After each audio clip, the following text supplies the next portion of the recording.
السلام علیکم۔ اعوذ باللہ من الشیطان الرجیم، بسم اللہ الرحمن الرحیم۔ ہے تو صحابہ میں حضور پاک صلی اللہ علیہ وسلم کے واقعات،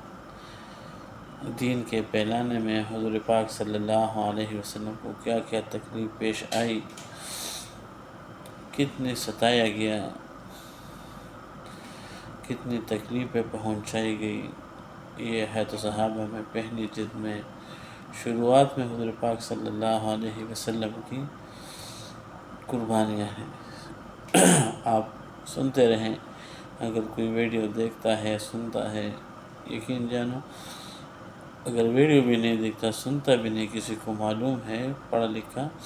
تو مشکل نہیں وہ اپنے لیے کتاب خریدے، کتاب سے پڑھے۔ کم از کم جب آپ اس کو اگر پابندی کے ساتھ ہر عشاء کے بعد پڑھتے ہیں وضو میں، باوضو ہو کر،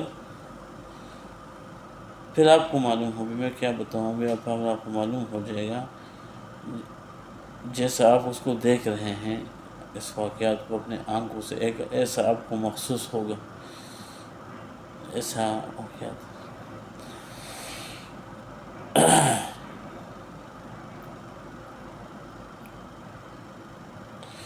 یہ لکھتے ہیں حضرت سہل بن سعد رضی اللہ عنہ فرماتے ہیں، حضور صلی اللہ علیہ وسلم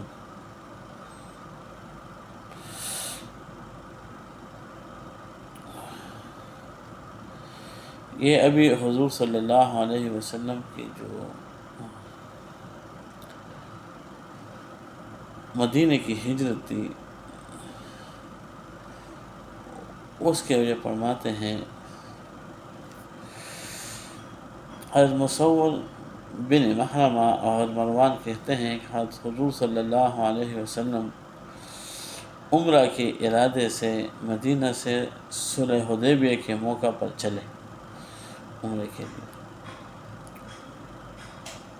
اس کے بعد بخاری نے پوری حدیث ذکر کی ہے، جیسا کہ لوگوں کی ہدایت کا ذریعہ بننے والے اخلاق کے بارے میں آئے گا۔ اس حدیث میں یہ مضمون ہے کہ حضور صلی اللہ علیہ وسلم صحابہ کرام رضی اللہ تعالیٰ عنہ اجمعین وادی حدیبیہ میں پہنچے، حدیبیہ میں ٹھہرے ہوئے تھے کہ اتنے میں بدیل بن ورقہ اپنی قوم خزاعہ کی ایک جماعت کو لے کر آئے، اور لوگ اہل تہامہ میں سے آپ صلی اللہ علیہ وسلم کے سب سے زیادہ خیر خواہ تھے۔ انہوں نے کہا کہ میں قاب بن لوئی اور عامر بن لوئی کے پاس سے آ رہا ہوں، انہوں نے حدیبیہ کے چشموں پر پڑاؤ ڈالا ہوا ہے، اور وہ لڑنے کے لیے پوری طرح تیار ہو کر سارا سامان لے کر آئے ہیں، جو لوگ ہیں وہ لڑنے کے لیے آئے ہیں۔ ان کے ساتھ حتیٰ کہ ان کے ساتھ نئی یاہی اور پرانی یاہی اور اونیاں بھی ہے، اور وہ آپ سے لڑنا چاہتے ہیں اور آپ کو بیت اللہ سے روکیں گے۔ تو آپ صلی اللہ علیہ وسلم نے فرمایا، ہم کسی سے لڑنے کے لیے نہیں آئے، ہم کسی سے لڑنے کے لیے نہیں آئے، ہم تو عمرہ کرنے آئے ہیں۔ ہم بہت حیران ہیں کہ وہ لڑائی کے لیے تیار ہو کر آ گئے ہیں، حالانکہ لڑائیوں نے قریش کو بہت تکا دیا ہے، ان کو بہت نقصان پہنچایا ہے۔ اگر وہ چاہیں تو میں ان سے ایک عرصہ تک کے لیے صلح کرنے کو تیار ہوں، اس عرصہ میں وہ میرے اور لوگوں کے درمیان کوئی مداخلت نہیں کریں گے، اور میں اس عرصہ میں دوسرے لوگوں کو دعوت دیتا رہوں گا۔ اگر دعوت دے کر میں لوگوں پر غالب آ گیا اور لوگ میرے دین میں داخل ہو گئے تو پھر قریش کی مرضی، اگر وہ چاہیں تو وہ بھی اس دین میں داخل ہو جائیں گے جس میں دوسرے لوگ داخل ہوں گے، اور اگر میں غالب نہ آیا، دوسرے لوگوں نے غالب آ کر مجھے ختم کر دیا، تو پھر یہ لوگ آرام سے رہیں گے، اور اگر وہ اس دین میں داخل ہونے سے انکار کر دیں تو اس ذات کی قسم جس کے قبضے میں میری جان ہے، میں ان سے اس دین کے لیے ضرور لڑوں گا، یہاں تک کہ میری گردن میرے جسم سے الگ ہو جائے، یعنی مجھے مار دیا جائے، اور اللہ کا دین ضرور چل کر رہے گا۔ طبرانی میں ان دونوں حضرات حضرت مصور حضرت مروان سے یہی حدیث منقول ہے جس کے آخر میں یہ مضمون ہے کہ آپ صلی اللہ علیہ وسلم نے فرمایا، قریش کی حالت پر بہت بڑا افسوس ہے کہ لڑائی ان کو کھا گئی، یعنی لڑائی نے ان کو بہت کمزور کر دیا، وہ پھر لڑنے کے لیے تیار ہو گئے۔ اس بات میں ان کا کیا نقصان ہے کہ وہ مجھے دوسرے عربوں میں دعوت کا کام کرنے دیں اور بیچ میں مداخلت نہ کریں۔ اگر دوسرے عربوں نے غالب آ کر مجھے ختم کر دیا تو قریش کی دلی منشا پوری ہو جائے گی، اور اگر اللہ نے مجھے عربوں پر غالب کر دیا تو وہ قریش بھی سارے کے سارے اسلام میں داخل ہو جائیں گے، اور قریش اسلام داخلہ قبول نہ کر تو مجھ سے لڑیں، اور اس وقت ان کے پاس قوت بھی ہوگی۔ قریش کیا سمجھتے ہیں؟ اللہ کی قسم، جس دین کو دے کر اللہ نے مجھے بھیجا ہے میں اس کی وجہ سے ان سے لڑتا رہوں گا، یہاں تک کہ یا تو اللہ تعالیٰ مجھے غالب کر دے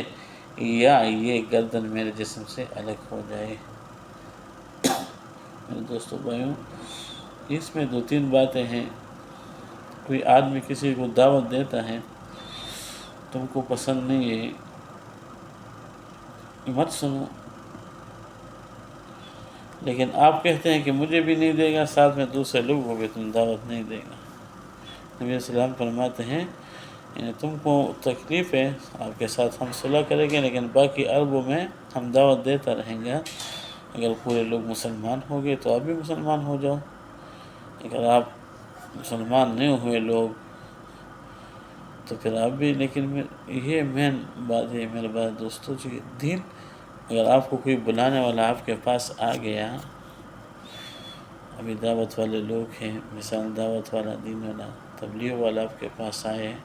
ایسے لوگ ابھی تو الحمدللہ حالات بن گئے ہیں لوگ ملکوں میں، لیکن آپ بات نہیں سنتے، ٹھیک بھائی بولتے ادھر کام نہیں کرو، ادھر بات نہیں کرو کسی کے ساتھ، یہ ابھی بات غلط ہے۔ مثال کے طور پر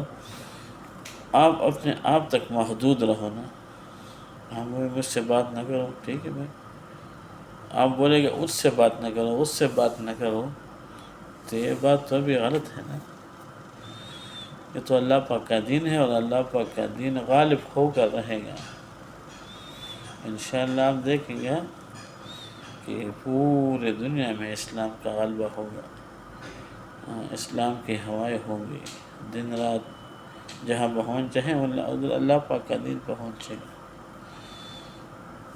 ابھی اس چیز کا زمانہ ہے سوشل میڈیا کا، تو درخواست ہے کہ دیکھو جتنا آپ ہو سکے گا نا تو اللہ پاک کا دین کی بات پھیلاؤ، اللہ پاک آپ کو جلد دے گا،